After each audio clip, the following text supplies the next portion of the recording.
Olá, boa tarde. Olá, boa tarde. Um caso chocante na Serra. Uma criança de apenas 3 anos foi levada para a UPA de Carapina, já morta e com vários sinais de violência. A polícia está investigando esse caso e quem tem mais detalhes para a gente é a repórter Bruna Maria, que fala ao vivo. Bom dia, Bruna.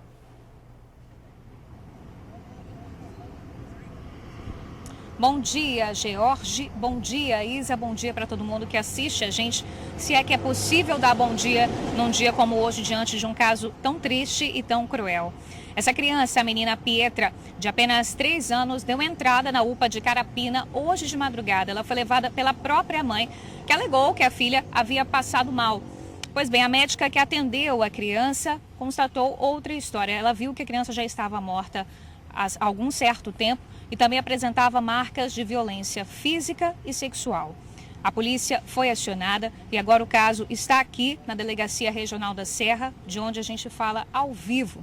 Ainda é muito cedo para afirmar qualquer coisa, mas a mãe dessa criança, que tem 20 anos, e o padrasto dela, que tem 26, são os principais suspeitos de terem cometido esse crime, de terem assassinado essa criança de apenas 3 anos. Eles estão aqui prestando depoimento desde cedo. A avó dessa criança também está aqui. Daqui a pouco eu volto ao vivo com mais informações sobre esse caso tão chocante. George, Isa, volto com vocês.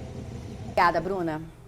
Olha, o Ministério Público está investigando uma fraude milionária em registros de veículos aqui no Espírito Santo e está envolvendo também o Detran. O Ministério Público do Estado do Espírito Santo, durante a operação, foram cumpridos 14 mandados de busca e apreensão em 6 municípios do estado e também em municípios do Rio de Janeiro e Minas Gerais.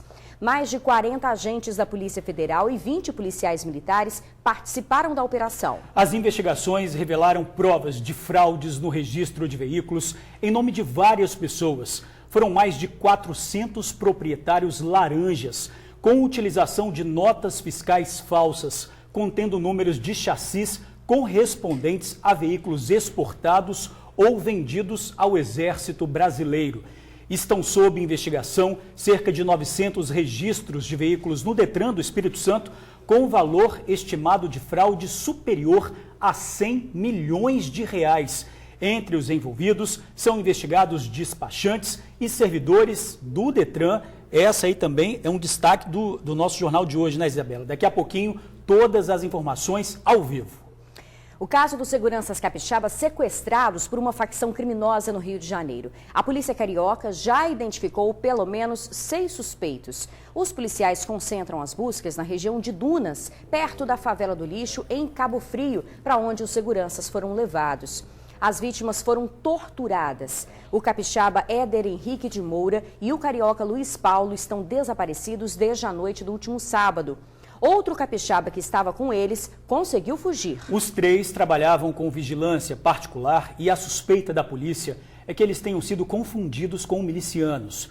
O delegado Sérgio Simões Caldas, que investiga o caso, disse que 6 suspeitos do crime já foram identificados e que a organização criminosa tem mais de 100 integrantes. Na terça-feira, durante as buscas, os policiais foram recebidos a tiros na favela.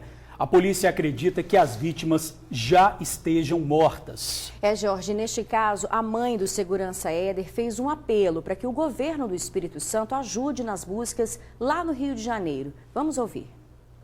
Gostaria de fazer um apelo às autoridades do Espírito Santo, que se une forças às autoridades do Rio de Janeiro, para que, se for o caso, o Exército subir a favela do Lixo, para tentar resgatar o meu filho.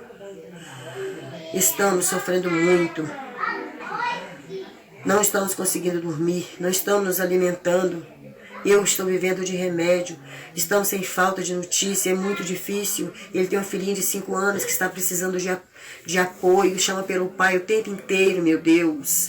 Eu peço um apelo a todos vocês para que nos ajude a encontrar o meu filho. Ai, meu Deus, eu estou desesperada. Que tenha misericórdia dessa família. Nós estamos sofrendo muito, muito. Realmente é uma angústia, né? Olha, a Secretaria Estadual de Segurança Pública lamentou o caso, diz que se solidariza com a dor das famílias das vítimas e que está à disposição das autoridades do Rio de Janeiro para auxiliar no que for necessário. E agora o caso de um homem que tem 22 passagens pela polícia e ontem levou a maior surra depois de assaltar 2 mulheres em Laranjeiras, na Serra. A gente só pode dizer bem feito, né? Porque, aliás, as mulheres são o alvo principal do suspeito, que tem, gente, na ficha criminal, registros de roubo, estelionato, homicídio e tráfico de drogas. O homem detido é Reginaldo Ferreira de Souza, de 48 anos. Preso, ele precisou receber atendimento médico após ter sido agredido por populares. Segundo a polícia, por volta de 6 horas da noite dessa quarta-feira, Reginaldo tentou fazer a primeira vítima aqui no final da Avenida Central de Laranjeiras. Ele tentou roubar o carro de uma idosa. A poucos metros daqui, ele abordou uma outra mulher, mas foi contido e agredido por populares até a chegada da polícia. A Polícia Militar, através do CIODES, recebeu uma informação que esse indivíduo tinha sido localizado por populares e estaria sendo agredido ali porque identificaram que a arma que ele usava, uma pistola no primeiro momento, era um simulacro, não era uma arma real. Onde a própria população resolveu fazer justiça com as próprias mãos, uma vez que provavelmente não aguentou mais as ações delituosas desse mesmo indivíduo, que no dia 26 de junho desse mesmo ano, temos pouco mais de 30 dias, foi detido, portando um simulacro, praticando um roubo no Parque Residencial Laranjeiras. Com Reginaldo foi apreendida uma pistola modelo P100, já usada pela Polícia Militar, mas o armamento era falso, apesar de ser similar a uma arma verdadeira. No trajeto do hospital para a delegacia, ele disse que a pistola era usada no trabalho dele. Não é arma não, estava armado não, estava arma de brinquedo, trabalho armado, porque eu trabalho mexendo com um parque de diversão. Da emergência do Hospital Jaime dos Santos Neves, ele foi encaminhado mais uma vez à Delegacia Regional de Serra. Segundo a polícia, esta foi a 22ª vez que ele foi detido. Já foi preso por homicídio. Ele é um indivíduo que ele age com muita violência, muito cínico. As pessoas já não estão aguentando mais esse tipo de situação. Todo dia ser vítima e a Polícia Militar prende e retorna, né? E a própria sociedade já não aguenta mais esse tipo de situação, acabou agindo hoje. Dessa vez ele se deu mal. A polícia reforçou a importância do registro de ocorrência por parte das vítimas, para que a participação do detido seja apurada. Procura a Polícia Civil, procura a Polícia Militar, venha ao DPJ, informe que foi vítima, para que dê a abertura de inquéritos policiais, para que ele seja feito com a justiça com as ações delituosas do Reginaldo aí.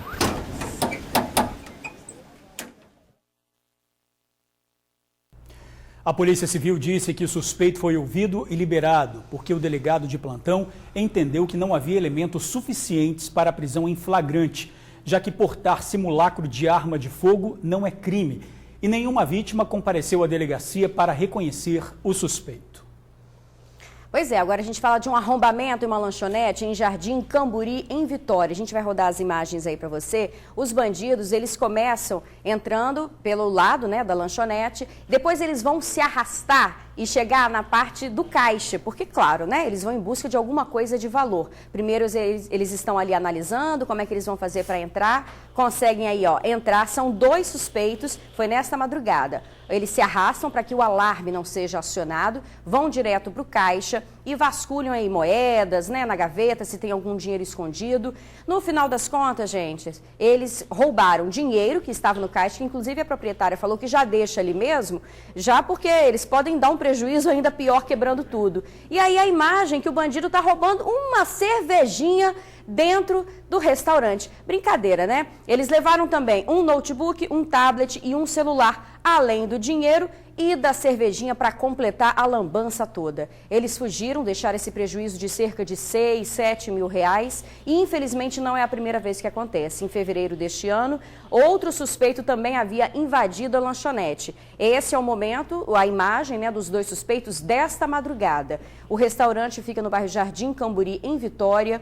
E a proprietária, coitada, já não sabe mais o que fazer. É um absurdo, né, Georgia? A gente vê esse tipo de situação toda hora, tem um bandidinho entrando, roubando alguma coisa e deixando o prejuízo para o comerciante, né? É complicado. Isso, você vê a facilidade com que eles entraram no estabelecimento, Isabela. Segunda vez, como você disse, difícil a situação para o comerciante. E quebra tudo, né? Além de roubar, tudo bem, não levou dinheiro, mas o prejuízo que ele vai ter, como você disse, de consertar toda essa situação. E o medo de continuar e de novo outra pessoa invadir, né?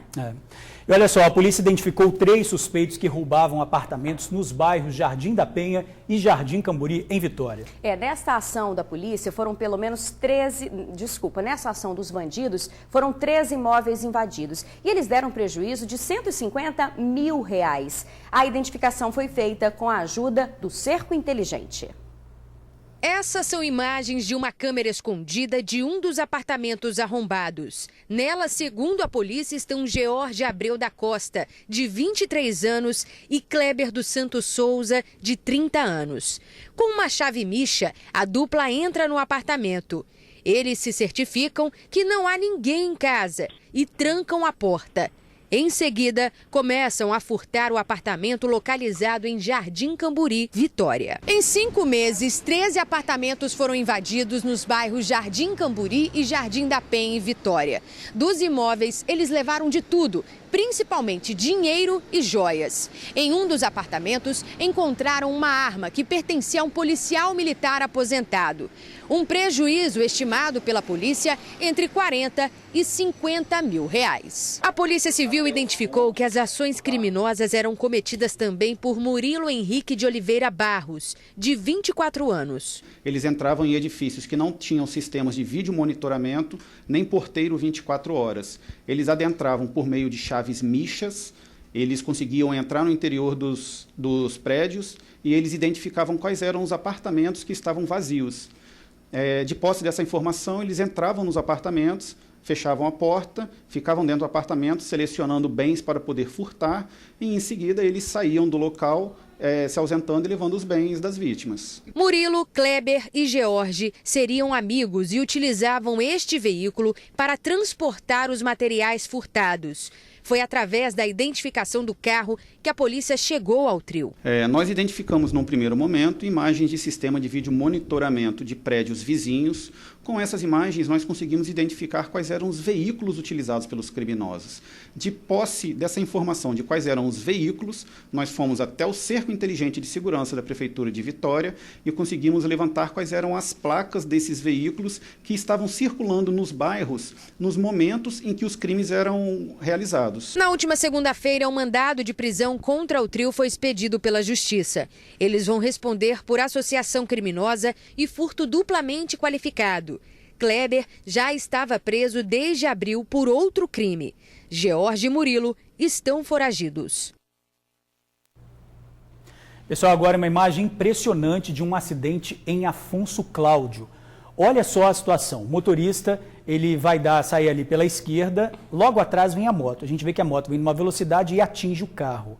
Rapidamente, o motociclista ele levanta ali, meio cambaleante, o motorista sai do carro, vê a situação, mas a gente vê que o motociclista ele está aparentemente bem. Olha a moto, olha só de novo aí a imagem desse acidente, né? A gente vê que é um acidente bastante forte, o motociclista vem em seguida, mas a gente vê que ele vem ali numa velocidade que não é compatível com a via, não é, Isabela?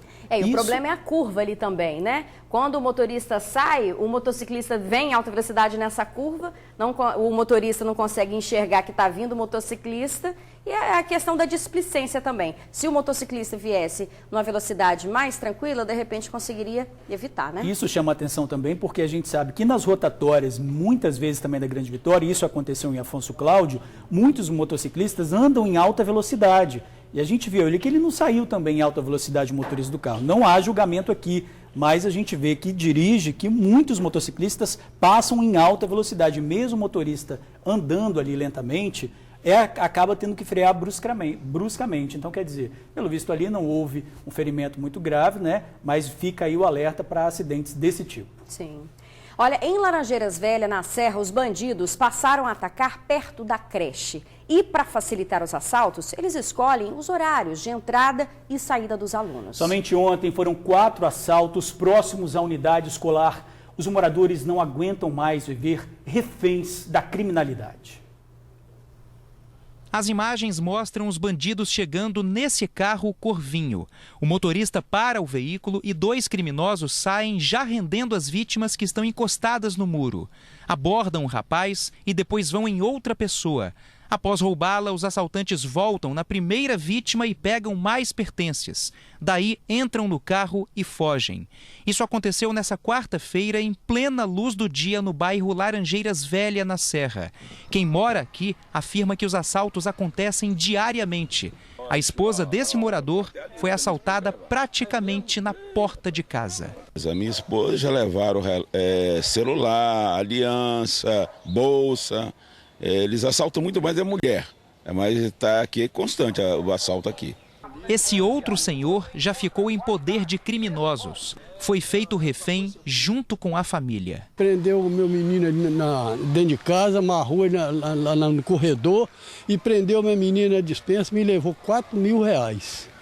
Levou R$4.000, roubou o carro da garagem, saiu correndo com o carro, aí o carro era gás, ou a gasolina, a gás e gasolina.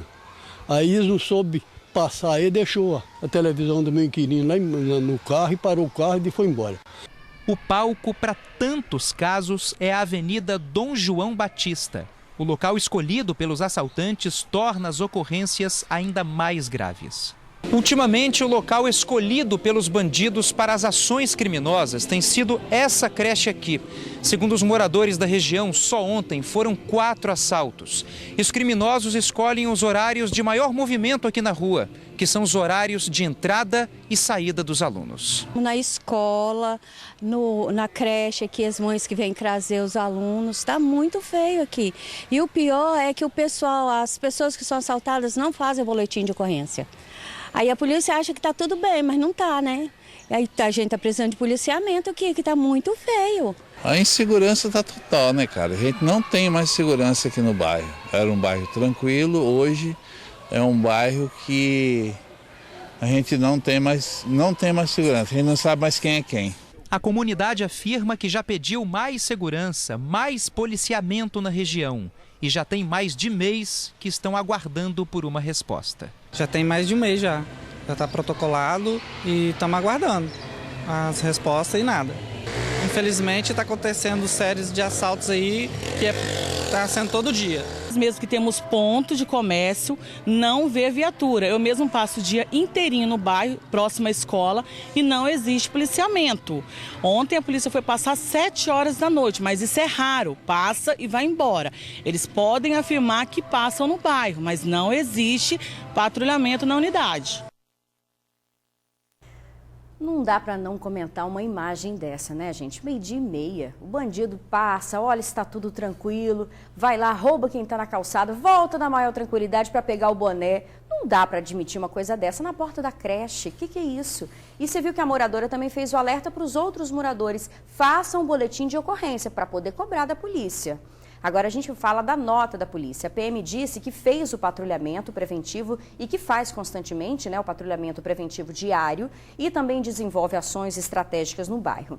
Lembrou que o reforço no policiamento é feito com base no mapa do crime. Por isso, uma viatura sempre deve ser acionada em caso de suspeita de crime. Assim como o BO, como a gente falou aqui, né? As pessoas têm que fazer o boletim de ocorrência na delegacia para que a polícia tenha acesso a esse mapa do crime e consiga agir de uma forma mais adequada, aí, conforme os moradores estão pedindo. A gente volta a falar da morte de uma criança de 3 anos na Serra. Ontem à noite, a menina foi levada pela mãe para a UPA de Carapina e ela já estava morta. É um caso gravíssimo e chocante, né? Olha, no corpo da pequena Pietra havia sinais de violência e desnutrição. A mãe e o padrasto foram levados para a delegacia. A repórter Bruna Maria está lá, tem mais detalhes do caso para a gente. Boa tarde, Bruna. Conta pra gente o que você tem de novidade. Boa tarde, Isa. Boa tarde, Jorge, mais uma vez. Boa tarde a todos. Pois é, essa criança, a pequena Pietra, de apenas 3 anos, ela deu entrada na UPA de Carapina, na Serra, hoje de madrugada, por volta das 3 horas da manhã. Foi levada pela própria mãe, uma jovem que tem apenas 20 anos. A mãe explicou que estava brincando com a filha durante a madrugada quando ela começou a passar mal. Mas a médica que atendeu a Pietra percebeu algo estranho. ela constatou que, na verdade, a menina já havia morrido há algumas horas. Percebeu também lesões graves que indicam violência sexual e também agressões físicas. A polícia foi acionada, ainda é muito cedo, como eu disse anteriormente, para a gente falar qualquer coisa sobre esse assunto, mas a princípio os principais suspeitos deste crime são a mãe da Pietra e o próprio padrasto, um rapaz que tem 26 anos. E exatamente por isso eles estão aqui na Delegacia Regional da Serra, que fica em Laranjeiras, desde cedo, prestando depoimento, esclarecendo e falando a versão deles para o delegado de plantão. Quem também está aqui é a avó da criança. Ela conversou comigo, óbvio, está muito abalada e emocionada. Ela explicou que veio aqui pegar algumas documentações da Pietra, porque ela tem essa difícil missão agora de ir ao DML daqui a pouco, liberar o corpo da própria neta. Mas ela deixou bem claro para mim que ela precisa pegar essa documentação, mas não quer encontrar de jeito nenhum com a filha. Está muito abalada e está, inclusive, com muita raiva. Quem conversou com ela foi a repórter Suzy Farias, que também conversou com a tia da Pietra, essa criança de apenas 3 anos, que morreu hoje de madrugada nesse caso tão triste na Serra. O depoimento delas, a conversa delas é realmente chocante e até emocionante. Elas falam para a Suzy durante a reportagem que, inclusive, já haviam acionado o Conselho Tutelar porque desconfiavam de maus tratos contra a Pietra. Mas nada foi feito. A gente confere agora na reportagem completa. A foto que vocês veem é de Pietra, de 3 anos. Essa criança tão frágil morreu essa madrugada e a suspeita é de que tenha sofrido maus tratos, tortura e violência sexual. Ela, o padrasto de 26 anos e a mãe de 20 moram no quintal desta casa, que fica em Cidade Continental, na Serra. Foi daqui que eles saíram pedindo ajuda a um vizinho para levar a criança ao hospital. E foi na UPA de Carapina, durante o atendimento, que a médica observou que a criança já estava em rigidez cadavérica, ou seja, tinha morrido horas antes. E também sinais como mordida no pescoço, queimadura no pé. A mãe foi detida e o padrasto também. Eles foram encaminhados para a 3ª Delegacia Regional da Serra, onde prestam depoimento. A avó materna da menina ficou sabendo agora cedo do que aconteceu. A comoção dela e da tia da criança não esconde a revolta pelo que houve. Rapaz, ele veio aqui me chamar, né? Inclusive eu estava dormindo, ele veio aqui me chamar e aí ele me falou: ó, Carla, mataram sua neta. Simplesmente assim. Aí eu peguei, entrei em estado de choque, né? Que eu tenho pressão alta.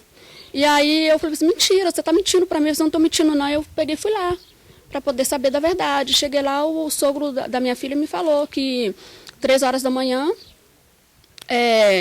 eles procuraram um carro aqui para levar minha neta no hospital, que ela estava machucada, estava passando mal. Eles estavam brincando de jogar ela para cima, pro alto, entendeu? E ela passou mal, ela ficou tonta, passou mal e levaram para o hospital. A avó mora no final desta rua. A neta e a filha dela moram ali naquela esquina.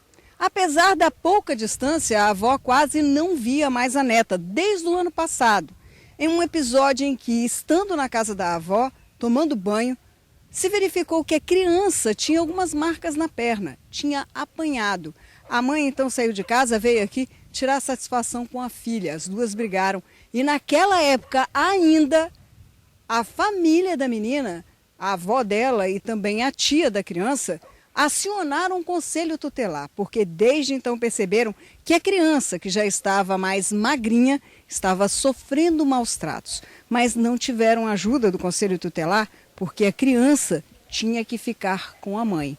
Agora, depois desse episódio, a mãe, a avó da criança, já decidiu, já tomou uma decisão quando encontrar com a filha frente a frente. A revolta da mãe é explicada pelo que aconteceu há 5 anos, quando a filha, Alessandra Pinto dos Santos, de 20 anos, sofreu uma tentativa de violência sexual. Na época, Dona Carla conta que fez tudo para proteger a filha. Eu, como mãe, eu protejo minhas filhas, porque ela não poderia proteger a dela. Eu fui olhar, tava uma marca de mãos, entendeu? Que tinha batido na menina, ficou roxo.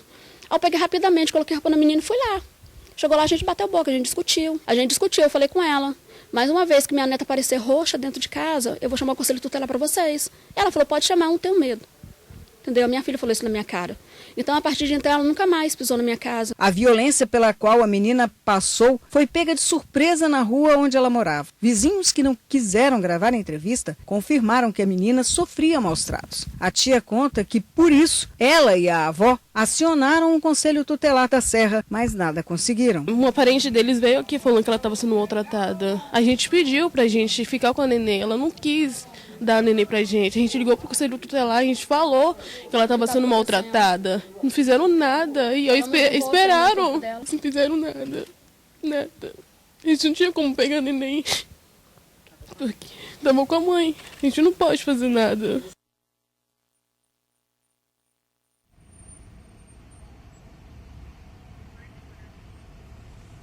Pois é, que história chocante, né, gente? Olha, o delegado de plantão que está cuidando do caso, ele precisa agora aguardar o laudo do DML para definir a autuação, tanto da mãe quanto do padrasto da criança, se de fato eles serão autuados e pelo quê. Sobre esse caso, a Polícia Civil informou que a ocorrência ainda está em andamento aqui no plantão e por isso não tem mais informações para passar. A gente, é claro, continua acompanhando essa história triste, mais uma criança morta. Tudo indica que por violência da própria mãe e do padrasto. Qualquer novidade, eu volto ao vivo aqui da Serra. Isa, George. Estamos aí também em contato com o Conselho Tutelar, aguardando respostas aí para o que disse a avó da criança, a tia da criança, né, Isabela, sobre essas denúncias que elas fizeram, que elas cobraram aí alguma posição deles a partir dessas denúncias que eles fizeram, que realmente é uma situação muito grave aí em relação ao que eles fizeram com essa menina. Quem sabe não poderia ter sido evitado. É mais um caso que a gente vê aí. Infelizmente, a gente acha que nunca mais vai ver isso, né? Teve aquele caso daquela criancinha de 2 anos, Isabel Cristina, que a gente foi mostrando também. Vamos continuar acompanhando, porque negligência teve. Não precisava chegar a esse ponto, né? Sem dúvida alguma. Olha, agora o TN traz mais detalhes de uma operação que investiga uma fraude milionária nos registros de veículos no Detran aqui do estado. O valor dessa fraude é algo em torno de 100 milhões de reais. Vamos saber mais detalhes desse caso que envolve despachantes e até funcionários do Detran com a repórter Tainá Lopes. Tainá, é com você.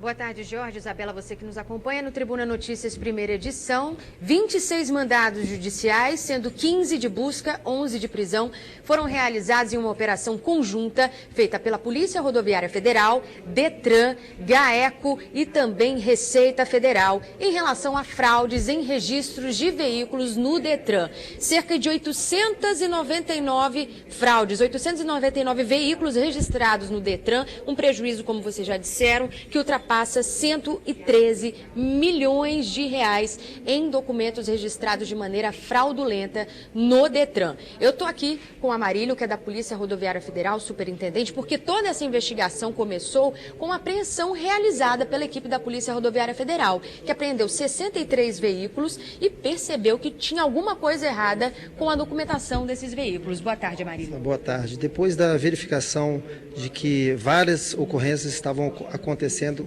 com o mesmo modus operandi, a nossa inteligência fez uma análise do que estava acontecendo e verificou que aqueles veículos, aqueles 64 veículos, foram feitos de forma fraudulenta a sua inserção de dados no sistema. A partir daí, a inteligência repassou os dados do GAECO, que deu início à operação. A gente tem aqui um número, foram presos desses 11, né? 10 foram cumpridos, 3 demandantes, pessoas que entregavam documentos falsos, um intermediário, 4 despachantes que davam entrada no Detran com essa documentação e, a princípio, 3 servidores que facilitavam tudo isso. Na verdade, no sistema eram buscados chassis de veículos, que é o registro que cada veículo possui. Com esse chassi e documentos falsos, esses criminosos conseguiam reproduzir lá no site, no sistema do Detran, documentos verdadeiros. E aí aplicavam diversos golpes, né? Dentro desses golpes, eles conseguiam roubar veículos e colocar esses documentos, tornar esses veículos regulares, né, que tinham documento, mas eram veículos produtos de roubo e furto. Conseguiam também dar golpe de seguro e aí se perpetuavam aí com esse crime. Só um detalhe, gente, veículos que pertenciam ao Exército ou eram exportados. Isso, veículos que não tinham o primeiro emplacamento no Detran do Espírito Santo. Então eles conseguiram, através de robôs, achar esses veículos que não tinham o primeiro emplacamento, e todos esses veículos que não tinham, eles iam criando novos veículos com veículos roubados e furtados. Muito obrigada, Marino, pela sua participação. A gente gravou uma entrevista também com o promotor de justiça, Tiago Pinhal, que explicou em detalhes como foi toda essa investigação e todo esse trabalho realizado em conjunto pela Polícia Rodoviária Federal, GAECO, Receita Federal e também pelo Detran. Vamos acompanhar a entrevista. Na verdade, o que eles faziam era pegar dados de veículos, especificamente o chassi de veículos que foram vendidos ao Exército Brasileiro ou exportados, ou seja, esses veículos não tinham vinculação com placa no sistema do Detran, e eles realizavam, conseguiam através de documentos falsos, notas fiscais falsas, fazer um registro vinculado a esse mesmo chassi de uma placa no Espírito Santo. Ou seja, o veículo, ele ou estava no exterior ou estava com o Exército, efetivamente, mas esse demandante, através do despachante e do servidor do Detran, ele conseguiu um documento válido do Detran sem ter o veículo.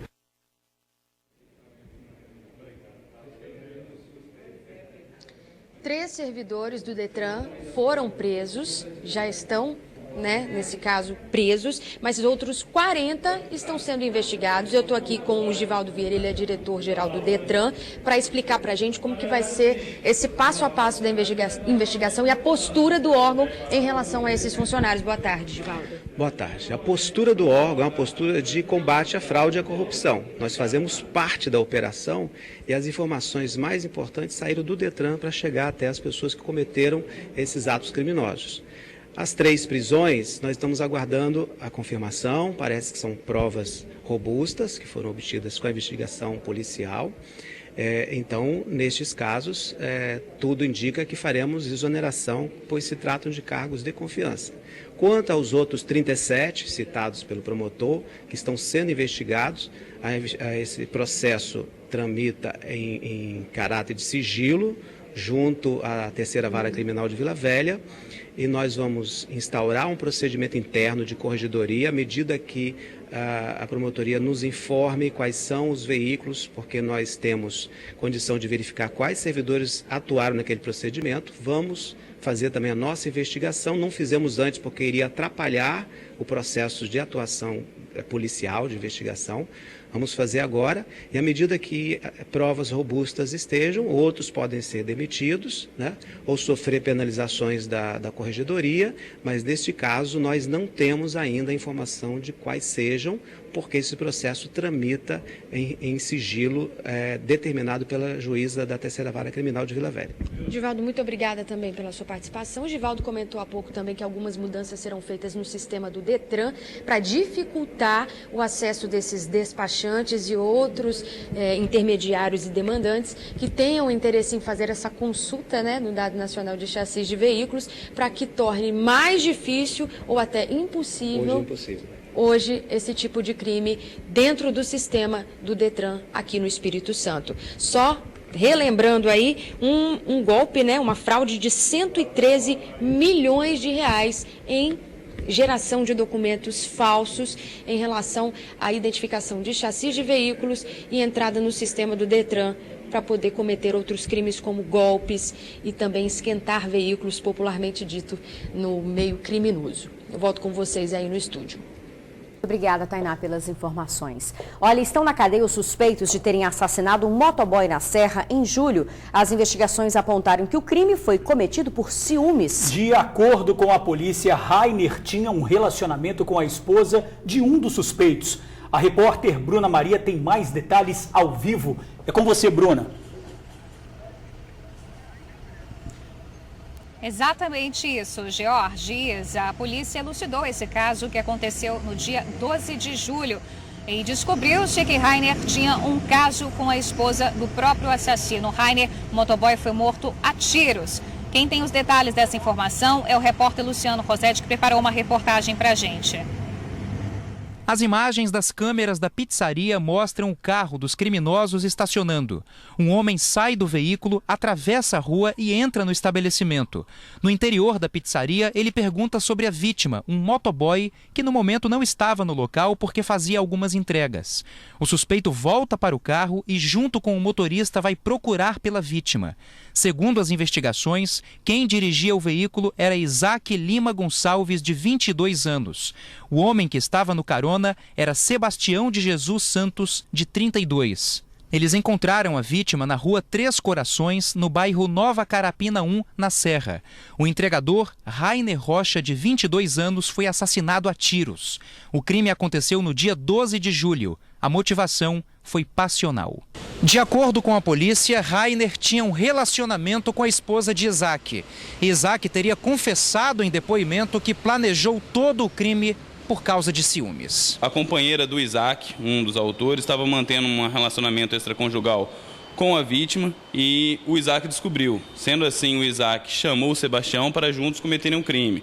O Isaac tinha medo de ser reconhecido e por isso pediu ao seu amigo Sebastião que levantasse informações sobre a vítima, tudo isso nos momentos que antecederam o crime.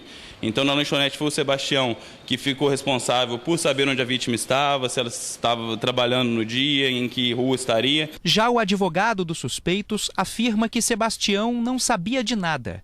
Teria sido pego de surpresa quando se deu conta de que a ação se tratava de um crime. Chamou o colega que conhecia aonde que encontraria essa vítima e pediu para ele identificar o rapaz apenas. Só que o Isaac já tinha comprado uma arma, deixou dentro do carro dele. Na hora do fato, é aquele ali, o Isaac pediu para o rapaz, pega aqui um negócio aqui debaixo aí do banco. Na hora que pegou era uma arma, e o cara já pegou da mão dele e já foi atirando. Foi uma fatalidade que o Isaac, por ciúmes, acabou matando esse rapaz e que a gente vai provar que não teve premeditação. Os dois foram autuados por homicídio qualificado. Nossa, que história, né, gente? E olha, os dois homens foram autuados por homicídio qualificado. Isa, George, volto com vocês. Valeu, Bruna, muito obrigado pelas informações. E ainda hoje, no Conexão Justiça, uma linda história de amor entre pais e filha do coração. E a seguir, a insegurança no Morro do Moreno, em Vila Velha. Nem as câmeras inibem a ação dos criminosos. Não saia daí, Tribuna Notícia volta já.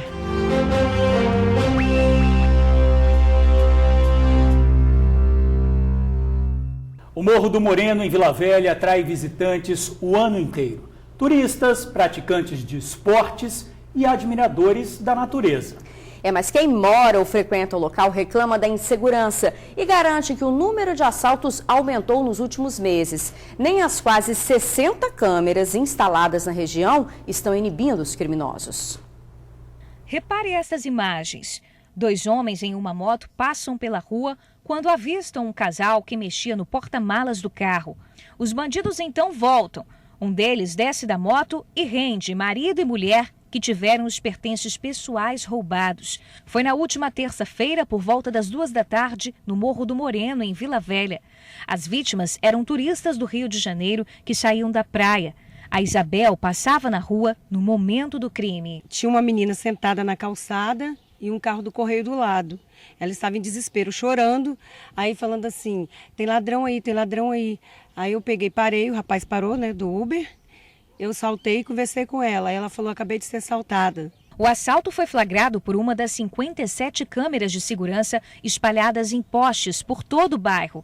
As imagens podem ser vistas pelos próprios moradores pelo celular e também ficam disponíveis para a polícia neste posto, instalado no bairro há cerca de 3 anos.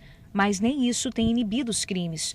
O lugar calmo de casas bonitas atrai muitos turistas, mas os bandidos também têm frequentado bastante o Morro do Moreno. O Morro do Moreno é um cartão postal de Vila Velha. Nós não queremos que os turistas sejam assaltados aqui. Vem passear, curtir, foi assaltado no Morro do Moreno. Não vá lá em Vila Velha, não. Nós não queremos isso. Queremos segurança para nós e para todos os que transitam por aqui. As trilhas da região também são muito procuradas por quem gosta de praticar esportes. O Valério mesmo sempre vem pedalar aqui, mas garante que só se sente seguro em grupo. O que a gente faz? sempre fica 2 atrás para poder dar uma falsa segurança, que a gente não tem, com segurança nem nada. Mas infelizmente o Estado não nos protege. Turistas e moradores têm sido alvos constantes dos criminosos. E quem mora aqui garante que os casos aumentaram muito nos últimos 6 meses, quando o esquema de policiamento aqui do Morro do Moreno sofreu alterações. Após a substituição dos 2 policiais que tinham aqui superoperativos, esses roubos passaram a acontecer constantemente. Nós damos um suporte aqui tanto para a Polícia Militar quanto para a Polícia Guarda Municipal. E nós não estamos recebendo mesmo, porque aqui é ar-condicionado, é café, é almoço, tudo que os próprios moradores da comunidade dão para as pessoas aqui para dar um suporte, para eles dar um suporte para a gente. E nós não estamos tendo esse suporte que deveríamos ter aqui. Em março deste ano, 2 casos chamaram a atenção no bairro. Um jovem de 19 anos, filho do prefeito da cidade, foi assaltado enquanto fazia uma trilha no local. No mesmo mês, a casa de um idoso de 83 anos foi invadida. Ele foi agredido com golpes de estilete. Durante o período em que estivemos no Morro do Moreno, não víamos a polícia nas ruas e nem no posto. A Polícia Militar disse que, além do reforço pelo SAC, que funciona no Morro do Moreno das 9 da manhã às 5 da tarde, o local conta com policiamento ostensivo e patrulhamento preventivo com rondas em viaturas e motopatrulhas. A PM disse que faz também cercos táticos e abordagens a pessoas, veículos e coletivos. E que o comando da companhia responsável pelo policiamento na região está à disposição da comunidade para debater sobre as ações de segurança no local.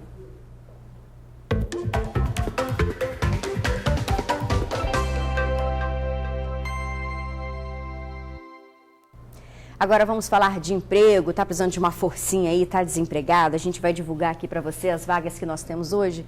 São vagas para açougueiro, confeiteiro, padeiro, pizzaiolo, estagiário de tecnologia da informação. Tem vagas também para encarregado de setor e gerente de loja trainee. Anotou aí? Se você conhece alguém que está precisando, também pode avisar, tá? Você manda o currículo para oportunidades@carone.com.br e se você quiser também, você pode ir em uma das lojas da rede Carone e entregar o currículo pessoalmente. Boa sorte para você, tá? E a seguir a gente fala do... Hoje é quinta-feira, 1º de agosto. Vamos conferir o que é destaque no jornal A Tribuna. 58 mil vagas em cursos de graça para jovens no estado. Na foto principal, noite de São Diego Alves. Empresário atira na mulher e depois se mata com um tiro na cabeça. Bilhete único de ônibus começa a ser vendido em 50 pontos na Grande Vitória. Terceira maior estátua de Buda do mundo é construída em Ibiraçu. E ainda destaque no Jornal A Tribuna desta quinta-feira. No AT2, tem hora que a gente acha que é imortal, diz a atriz. Terceira ponte pode ter até 6 faixas, diz DR. E no Sobre Rodas, preferido do público feminino.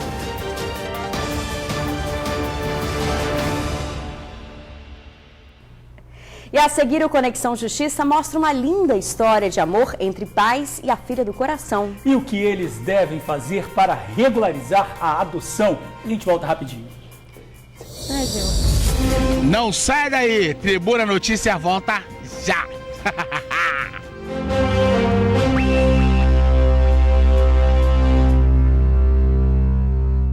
O pedido de ajuda veio de amigos do Ronda Geral. A Andréia e o Elton pediram a Débora Moraes que entrasse em contato com a Marcélia Altoé, minha sósia, né, gente?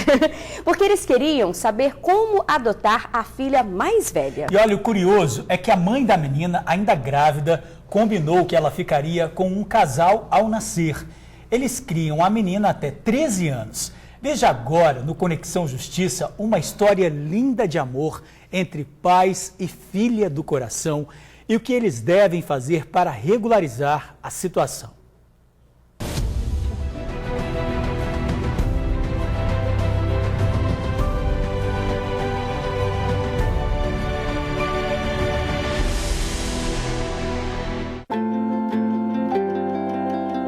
Esse Esse gesto cheio de carinho começou há 13 anos, quando a adolescente, ainda bebê, foi entregue ao casal por uma amiga que não tinha condições de criar a criança. Os novos pais procuraram os órgãos públicos e conseguiram um termo de guarda e responsabilidade da pequena, que passou a ser a vida deles. Ela é tudo, né? Ela me ensinou a progredir, a ter outras maneiras de pensar, de agir. Ela ainda na barriga, ela já era minha, a mãe já tinha me dado. E assim que nasceu, ela me entregou, né? Eu tive aquele instinto materno ali desde pequenininha, desde neném. Ela é como se fosse um pedacinho que saiu de dentro de mim. O amor de criança, passei a ter o amor também em seguida, assim que ela fosse, vamos embora, ficamos criando como os filhos mesmo, como se ela saísse da barriga dela. Os anos se passaram, a família ficou cada vez mais unida e a menina agora tem um novo desejo, que na certidão de nascimento dela constem os nomes dos pais que a criaram. Quem é a sua família? Meu pai e minha mãe. E eles quem dois. São eles? André e o Elton. Por quê? E minha irmã. Porque eles cuidaram de mim desde pequena. Qual que é o seu maior sonho hoje, então? De ser registrado. Você quer ter na sua certidão o nome deles como pai e mãe? Sim. É uma história muito bonita que está presente em vários lares brasileiros e que precisa sim de um final ainda mais feliz, né? E é o que a mãe, o pai e a filha do coração querem: legalizar e regularizar a adoção. É bom lembrar que esse caso não tem respaldo na lei, não encontra amparo legal. Porém, a gente sabe o que acontece. E aí, nesse caso, a gente busca o judiciário e aí a gente leva o caso para a justiça.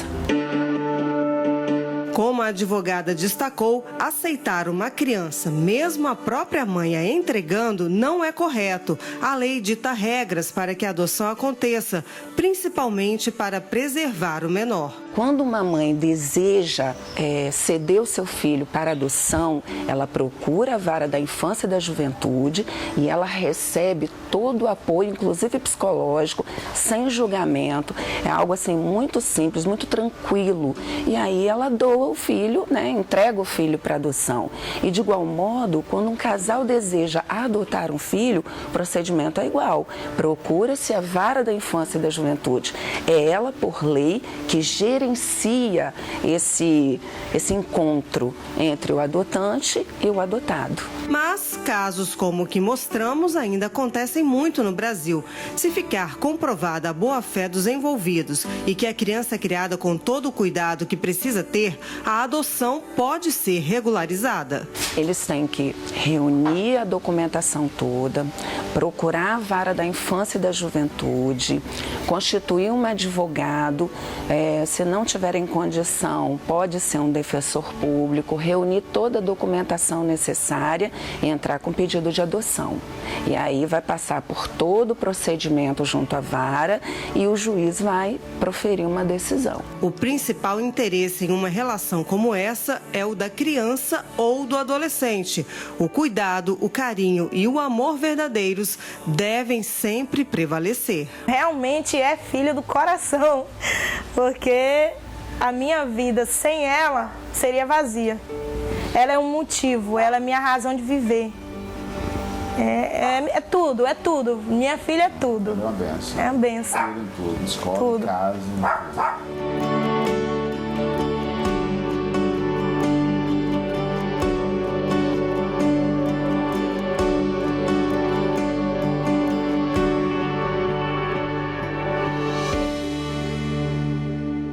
Linda história, Linda, né? hein? Muito bonita, realmente o que vale é o amor.